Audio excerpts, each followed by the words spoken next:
नमस्कार, मैं अनुज कुमार। आप देख रहे हैं जनपथ लाइव। इस वक्त हमारे साथ में सोशल मीडिया पर जिस तरीके से लगातार आपने इनको देखा होगा, तमाम सामाजिक मुद्दों पर बात करते हुए देखा होगा और बहुजन समाज पार्टी का मजबूती के साथ में पक्ष रखते हुए आपने देखा होगा। और हमारे साथ में इस वक्त हैं उपकार बावरा जी। देश में लगातार जिस तरीके के माहौल हैं और देश की राजनीति को लेकर तमाम सामाजिक मुद्दों को लेकर भी इनसे बातचीत करेंगे और जानेंगे क्या कुछ इनकी रणनीति है समाज के उत्थान के लिए, और लगातार जो बहुजन मिशन मूवमेंट चल रहा है उसको लेकर इनका क्या मानना और क्या सोचना है। बहुत बहुत स्वागत है आपका।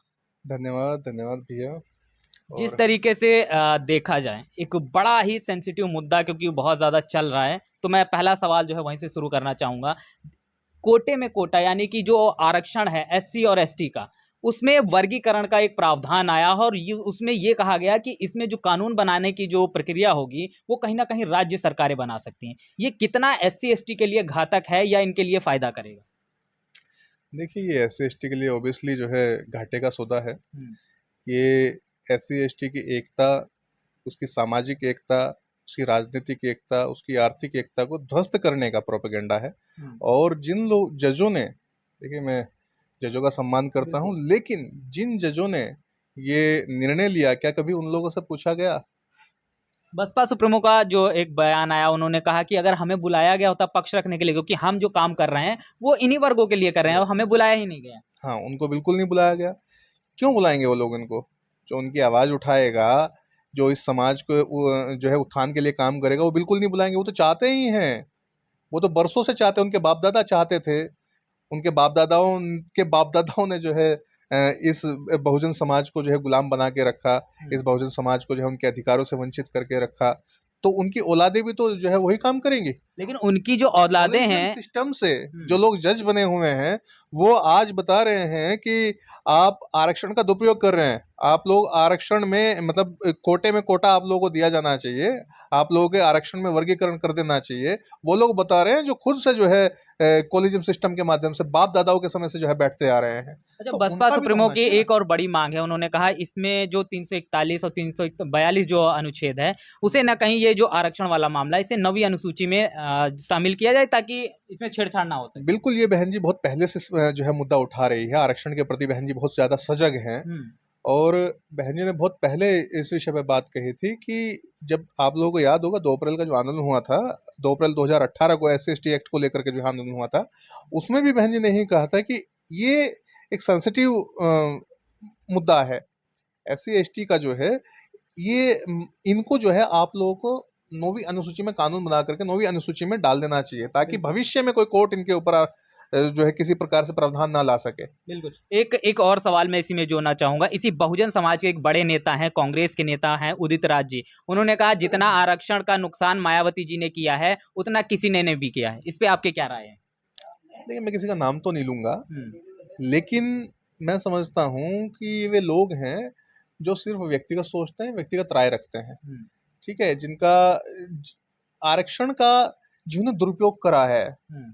ठीक है, जिन्होंने वास्तविकता में आरक्षण का दुरुपयोग किया है, वो इस तरीके की चीजें सोचते हैं। और ये तो राजनीतिक चीजें हैं, कुछ लोग राजनीतिक एजेंडा बनाते हैं चीजों का, उनके ऊपर क्या ही टिप्पणी करें। लेकिन ऐसे लोगों से कोई अपेक्षा नहीं करी जा सकती जो लोग समाज का ध्रुवीकरण करते आए हैं, समाज को सही दिशा दिखाने की बजाय कभी कांग्रेस में तो कभी भाजपा में खेलते हुए हैं। वो लोग बताएंगे क्या क्या सही है क्या गलत है? लेकिन हाँ? वही कांग्रेस और सपा वही तो कह रही है कि हम संविधान बचा रहे हैं, बाबा साहब के सच्चे अनुयायी हैं। कैसे संविधान बचा रहे हैं? आपने देखा नहीं चुनाव मैं में बताता हूँ मैं संविधान बताता हूँ लेकर घूम रहे मैं हैं। बताता हूँ। अब आप कहेंगे कांग्रेस जो है संविधान बचा रही है। अरे, कांग्रेस के बाप दादाओं से पूछो। जिस व्यक्ति ने संविधान रचा, बाबा साहेब डॉक्टर भीमराव अंबेडकर, उन्हीं को हराने के लिए, हम्म। जब वो चुनाव लड़ रहे थे, उन्हीं को हराने के लिए कांग्रेस ने एडी चोटी तक के जोर लगा दिए। उनकी विचारधारा को खत्म करने के लिए कांग्रेस ने एडी चोटी तक जोर लगा दिए। साहब काशीराम जी को दबाने के लिए कांग्रेस ने एडी चोटी तक जोर लगा दिए। जो संवैधानिक तौर पर इन लोगों को आज तक अधिकार प्राप्त थे, उनको खत्म करने के लिए कांग्रेस ने एडी चोटी तक जोर लगाए। आज जो दयनीय स्थिति है, 60-70 साल जो है कांग्रेस ने राज करा, हम्म। आज जो दयनीय स्थिति है, आज भी जो कि तू है, उसके पीछे कौन है? कांग्रेस है। ये संविधान की रक्षा करेंगे जिन्होंने संविधान का पग पग चीरहरण किया? लेकिन अब कांग्रेस। कांग्रेस तो बदली हुई कांग्रेस है ना। राहुल गांधी थोड़ा सा बदला हुआ रूप दिखा रहे हैं, वो पुरानी कांग्रेस नहीं है। तमाम अब ठीक है, बहुजन समाज के इंटेलेक्चुअल ये बात कह रहे हैं। ऐसा ऐसा लोगों को लग रहा होगा, लेकिन मैं तो वही कहूंगा, ठीक है, क्योंकि जो मैंने चीजें देखी वही चीजें हैं। अरे आप बात कर रहे हैं यार, आप आपका कांग्रेस में शासन रहा, सॉरी आपका राजस्थान में शासन रहा, आपके शासन के दौरान जो है वहां पे हत्याएं हो गई, आप बोलते नहीं थे।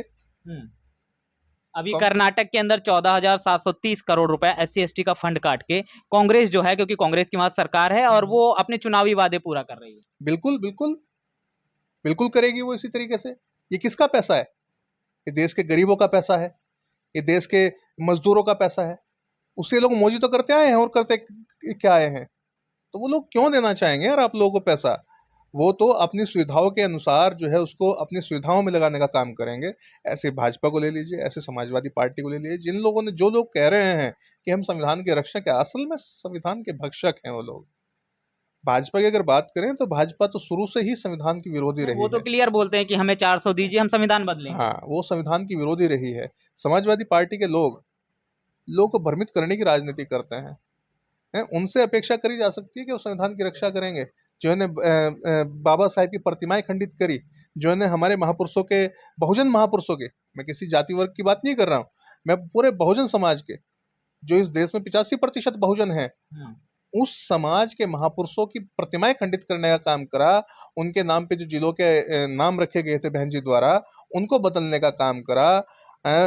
SC के जो पदोन्नति में आरक्षण था उसके बिल को फाड़ने का काम करा। उनसे आप अपेक्षा करेंगे वो संविधान की रक्षा करेंगे? संविधान की रक्षा कौन करेगा? बहुजन समाज पार्टी करेगी। इसके अलावा कोई ऑप्शन कोई नहीं। और है ही नहीं जो संविधान की रक्षा कर सके। और अगर बहुजन समाज पार्टी ही संविधान संवत शासन चलाती आई है, संविधान के रूप में काम करती आई है, संवैधानिक तौर पे काम करती आई है, और बहुजन समाज पार्टी ही संविधान की असली संरक्षक भी है। अगर वो इतनी ही संरक्षक है संविधान की, तो ये बहुजन समाज उस तरीके से सपोर्ट क्यों नहीं कर रहे हैं? देखो, मैं कहूंगा बहुजन समाज बहुत भोला भाला समाज है।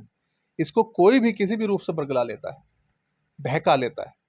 मैं इसीलिए समय समय पर बहुजन समाज को कहता भी आया हूँ, समझाता भी आया हूँ कि ये आप लोगों के भोलेपन का फायदा उठा लेते हैं। अब जैसे आप कह रहे हैं ना कि लाल किताब लेकर के लोग घूम रहे थे, कह रहे थे कि हम संविधान की रक्षा करेंगे, हम संविधान की रक्षा करेंगे। हाँ, तो ये लोग कह रहे थे कि हम संविधान की रक्षा कर रहे हैं। असल में संविधान की रक्षा नहीं हो रही थी, अपने अपने अपने हितों की रक्षा हो रही थी। वो जो करोड़ों रुपए लोग दबा के बैठे उनकी रक्षा हो रही थी। सत्ता के लोभी लोग हैं उसकी रक्षा करना चाह रहे थे। इसलिए जो है हमारे लोगों को बरगलाने का काम करा गया, बहलाने का काम करा गया, फुसलाने का काम करा गया, और ये दिखाया गया कि हम संविधान के रक्षक हैं। लगातार बहुजन समाज पार्टी की जिसकी हम बात कर रहे हैं, लगातार कहीं ना कहीं देखा जाए उसका जनाधार कम हो रहा है। क्या लगता है कि क्या खामियां हैं और किस तरीके से बहुजन समाज पार्टी को मजबूत किया जा सकता है? देखिए, वो एक अलग इशू है, और मैं समझता हूँ कि राजनीतिक पार्टियां हैं, उतार चढ़ाव आते रहते हैं, कभी डाउन तो कभी अप, ये चलता रहता है। आज अगर डाउन लग रहा है तो कल को ऊपर भी आएंगे। मेहनत करेंगे उसके लिए, मजबूती के साथ मेहनत करेंगे। और आकाश आनंद जी जो है पुरजोर तरीके से मेहनत के साथ काम कर रहे हैं, आज के समय में युवाओं को साथ लेने का काम कर रहे हैं, और इनफैक्ट जो है हर मुद्दे पे वो जो है व्यक्ति बोलने का काम कर रहा है। तो हिम्मत के साथ जोड़ने का काम कर रहा है सभी को। आने वाले समय में आप लोगों को देखने को मिलेगा कि सरकार भी बनाई जाएगी, उत्तर प्रदेश में भी सरकार बनाई जाएगी, हरियाणा में, अन्य प्रदेशों में भी सरकार बनाई जाएगी। और उम्मीद तो ये है कि आने वाले समय में केंद्र में भी हम लोग सरकार बनाने का काम करेंगे। सरकार तो हम बनाएंगे, लेकिन आकाश आनंद की जैसे एंट्री कराई गई, फिर उसके बाद तमाम पदों से मुक्त कर दिया गया, तब उनके ऊपर आरोप लगे कि ये परिवारवाद आ गया है। जब पदों से उनको मुक्त किया गया तो उन्हीं लोगों ने जिन्होंने परिवारवाद के आरोप लगाए, उन्होंने कहा अच्छा बोल रहा था इसलिए हटा दिया।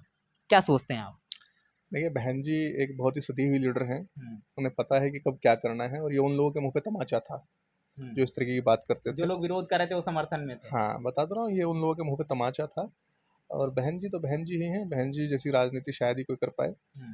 बहन जी ने ये दिखाया, दो चीज़ें बहन जी ने दिखाई।